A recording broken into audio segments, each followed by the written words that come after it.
الحمد لله نحمده ونستعينه ونستغفره ونؤمن به ونتوكل عليه ونعوذ بالله من شرور أنفسنا ومن سيئات أعمالنا من يهده الله فلا مضل له ومن يضلله فلا هادي له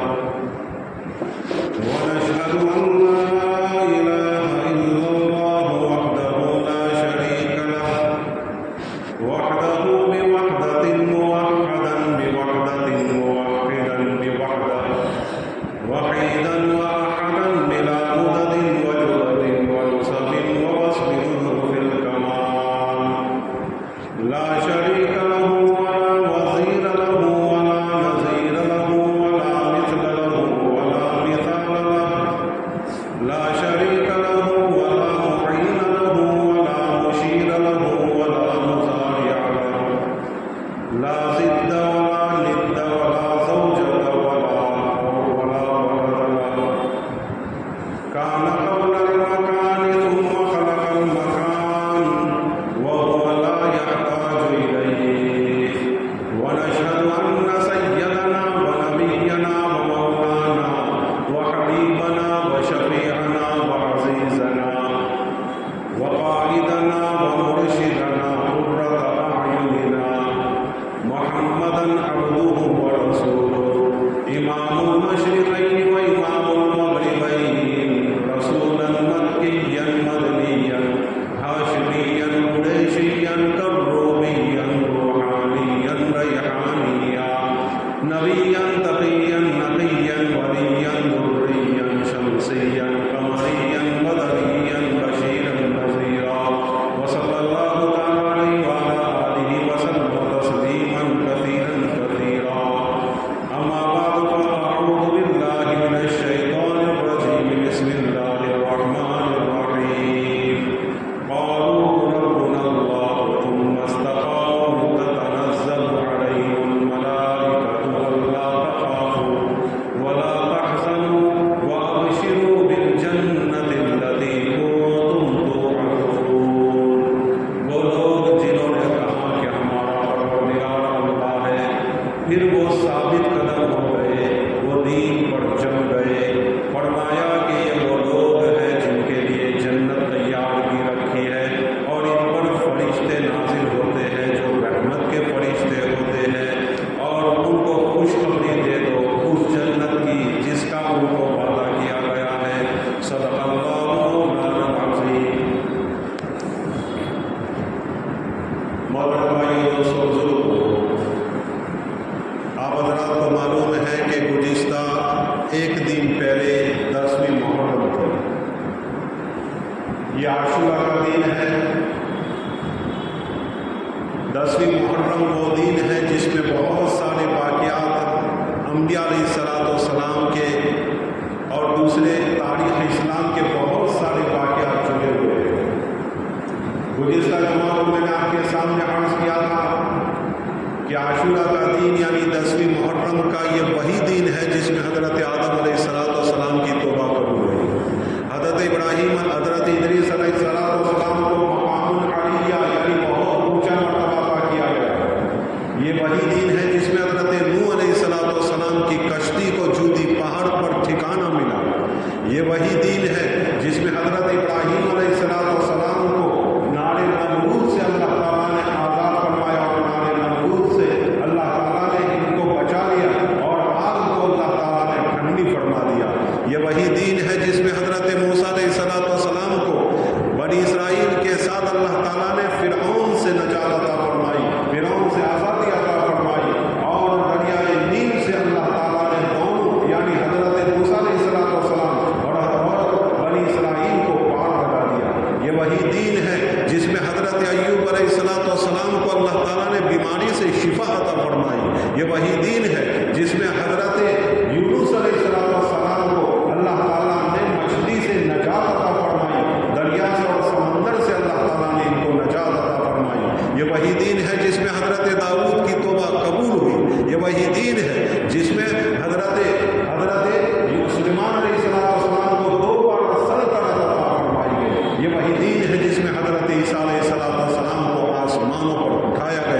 یہ وہی دین ہے اللہ کے نبی نے فرمایا جس میں روزہ رکھا جائے گا اللہ تعالیٰ اس کے پچھلے گناہ معاف فرما دیں گے۔ یہ وہی دین ہے جس میں حضرت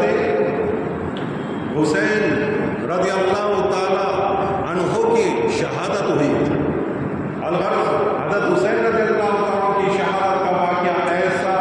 دل اداس واقعہ ہے، ایسا دل خراش واقعہ ہے، دل کو تڑپا دینے والا واقعہ ہے کہ یہ جتنے بھی واقعے پیچھے گزرے وہ سارے کے سارے واقعات مدھم پڑ گئے، یعنی یہ سارے واقعات بھلا دیے گئے۔ حضرت حسین رضی اللہ عنہ کا واقعہ ہمیشہ ہمارے سامنے رہتا ہے کہ 10ویں محرم یعنی حضرت حسین رضی اللہ عنہ کی شہادت کا واقعہ ہے۔ الغرض ہمیں حضرت حسین کی شہادت کو یاد رکھنا ہی چاہیے اور حضرت حسین کی شہادت کا تذکرہ ہونا ہی چاہیے، کیونکہ یہ جگر گوشہ رسول تھے، آقا سرکار دو عالم صلی اللہ علیہ وسلم کے جگر کے ٹکڑے تھے۔ آقا سرکار دو عالم صلی اللہ علیہ وسلم حضرت حسین سے والہانہ محبت فرماتے تھے۔ یہ وہی ہستی ہے حضرت حسین رضی اللہ تعالیٰ جس کو آپ صلی اللہ علیہ وسلم نے اپنی زبان کو چٹایا ہے۔ یہ وہی حسین ہے کہ حضرت اللہ کے نبی صلی اللہ علیہ وسلم نے اپنا لعاب دہن ان کے منہ میں ڈالا ہے۔ یہ وہی حسین ہے کہ آقا سرکار دو عالم صلی اللہ علیہ وسلم کی پیٹھ پر سوار ہوتے تھے اور آقا سرکار دو عالم صلی اللہ علیہ وسلم گھوڑے کی طرح پورے کمرے میں پورے روم میں گھما کرتے تھے۔ حضرت حسین رضی اللہ تعالیٰ کا واقعہ بڑا جاں گداز واقعہ ہے۔ میں نے پہلے بھی مفصل طریقے سے آپ کے سامنے یہ واقعہ بیان کیا ہے، البتہ آج میں آپ کے سامنے اس واقعے سے ہمیں کیا سبق ملا، ہمیں کیا درس ملا، یہ واقعہ ہمیں کیا بتاتا ہے۔ ہر سال آتی ہے 10ویں محرم اور ہر سال حضرت حسین رضی اللہ عنہ کا تذکرہ ہوتا ہے، ان کی شہادت کا واقعہ بیان کیا جاتا ہے، ان کی قربانیوں کو بیان کیا جاتا ہے، ان کی تکلیفوں کو بیان کیا جاتا ہے، دل خراش حالات بیان کیے جاتے ہیں، لیکن ہم نے کبھی یہ سوچا کہ حضرت حسین رضی اللہ عنہ کا واقعہ ہم سے کیا پیغام دیتا ہے، ہمیں کیا میسیج دے رہا ہے۔ بہت کم لوگ ہوتے ہیں کہ اس پیغام کو اور اس میسیج کو سمجھیں، بہت کم لوگ ہوتے ہیں۔ ایک پوری برادری ایسی ہے جو لہو لعب میں مبتلا ہو جاتی ہے،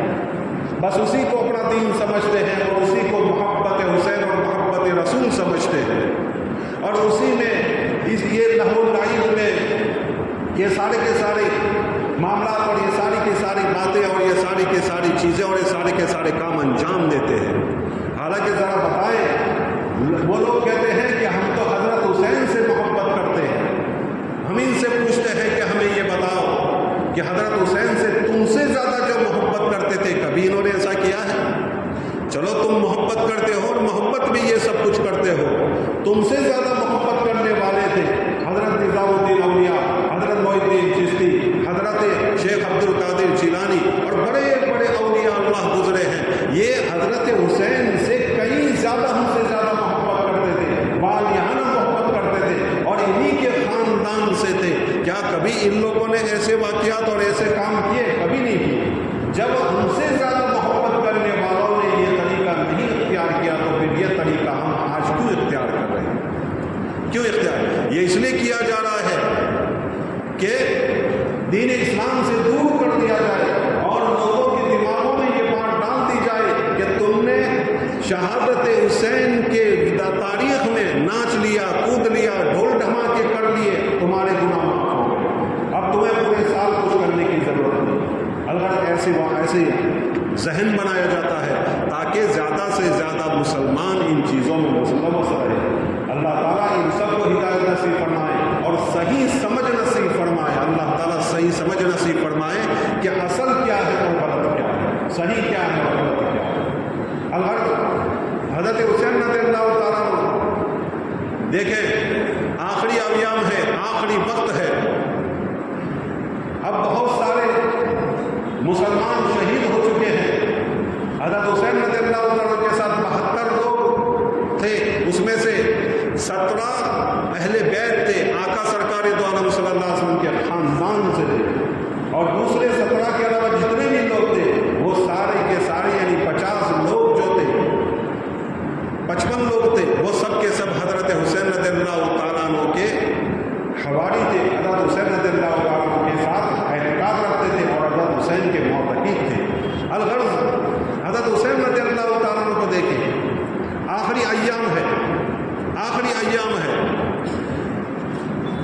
اور سارے لوگ شہید ہو چکے ہیں، چند لوگ باقی ہیں۔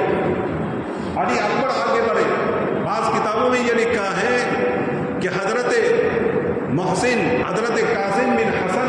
حضرت حسن یعنی حضرت حسین کے بھتیجے آگے بڑھے اور کہنے لگے کہ اجازت ہو تو میں چلا جاؤں۔ حضرت قاسم بن حسن رضی اللہ تعالیٰ عنہ خانوادہ رسول میں آقا سرکار دو عالم صلی اللہ علیہ وسلم کے نوازوں میں سب سے زیادہ خوبصورت تھے۔ اتنا خوبصورت کوئی شخص نہیں تھا، چاندنی کے چاند کی طرح وہ چمکتے تھے، چاندنی کی چاند کی طرح بڑے خوبصورت تھے۔ وہ گئے، وہ بھی شہید ہوئے۔ علی اکبر آئے، علی اکبر نے کہا کہ ابا جان میں جانا چاہتا ہوں، میں آپ کو میرے سامنے شہید ہوتے نہیں دیکھنا چاہتا ہوں، میں چلا جاؤں، میں شہید ہو جاؤں گا، اس کے بعد ہو سکتا ہے کہ آپ اللہ کے یہاں لوٹ آؤ، میرے پیچھے پیچھے آپ لوٹ آؤ۔ حضرت حسین نے اجازت دے دی، جائیے۔ گئے، انہوں نے للکارا اور ایک شعر پڑھا، انا علی ابن حسین ابن علی، انا علی ابن حسین ابن علی، واللہ بیت اللہ و بیت اللہ اولا بالنبی۔ ایک شعر پڑھا عربی میں، وبیت اللہ اولا بالنبی، کہنے لگے کہ میں علی ہوں، میرے باپ کا نام حسین ہے، میرے باپ حسین کے باپ کا نام علی ہے، اور اللہ کی قسم، رب کعبہ کی قسم کہ تم میں سب سے زیادہ اللہ کے نبی صلی اللہ علیہ وسلم کے قریب ہم ہیں، اولا بالنبی، نبی کے سب سے زیادہ قریب ہم ہیں۔ یہ شعر پڑھے چند، اور پھر ان کے ساتھ دو ہاتھ ہوئے، سامنے سے لشکر نے حملہ کیا اور وہ بھی شہید ہو گئے، وہ بھی شہید ہو گئے۔ اب یہاں مذکورات کو ساری باتیں پتہ چلی کہ علی اکبر بھی شہید ہو گئے ہیں، لیکن انہوں نے واویلا نہیں کیا۔ ایک پہلا سبق ہمیں ملا، بہت سارے سبق ہیں اس میں ایک سبق یہ بھی ہے، ایک درس یہ بھی ہے کہ ہمیں واویلا نہیں کرنا چاہیے، بلکہ سبق حاصل کرنا چاہیے اور صبر کرنا چاہیے، ہمیں صبر کرنا چاہیے۔ لیکن آج کل ماحول ایسا بن گیا ہے کہ ہمارے یہاں جو جنازے اٹھتے ہیں اس میں شور و شرابہ ہوتے ہیں، عورتیں چلاتی ہیں، چیختی ہے، نہ معلوم کیسے کیسے بولتی ہے۔ حدیث پاک میں آتا ہے جو شخص لوگوں کو رلانے کے لیے ایسے کلمات کہتا ہے کہ تاکہ لوگ روئے، میت کے اوپر واویلا کرے، تو اللہ کے نبی صلی اللہ علیہ وسلم نے ایسے لوگوں پر لعنت فرمائی۔ اور حدیث میں یہ بھی ہے کہ جب واویلا کیا جاتا ہے تو میت کو تکلیف ہوتی ہے، اس کی تعریف بھی بعض علماء کرام، بعض محدثین نے کی ہے کہ جب شور و شرابہ کیا جاتا ہے، واویلا کیا جاتا ہے، چلا کر رویا جاتا ہے، تو حدیث پاک میں آتا ہے مرحوم کو تکلیف اس وقت ہوتی ہے جبکہ لوگوں کو اس نے وصیت کی ہو کہ جب میں مر جاؤں تو تم چلا کر رونا، تم واویلا کرنا، تو مرحوم کو تکلیف ہوتی ہے۔ اللہ کے نبی صلی اللہ علیہ وسلم نے فرمایا کہ مرنے والے پر اور مرحوم پر کبھی واویلا نہ کیا کرو۔ حضرت سید الشہداء حمزہ رضی اللہ تعالیٰ عنہ کی شہادت ہوئی،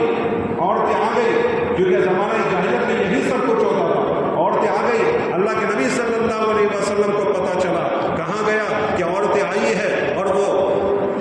حضرت حمزہ رضی اللہ تعالیٰ کی موت کے اوپر اور شہادت کے اوپر نوحہ کرنا چاہتی ہے اور واویلا کرنا چاہتی ہے، اپنے سروں کے اوپر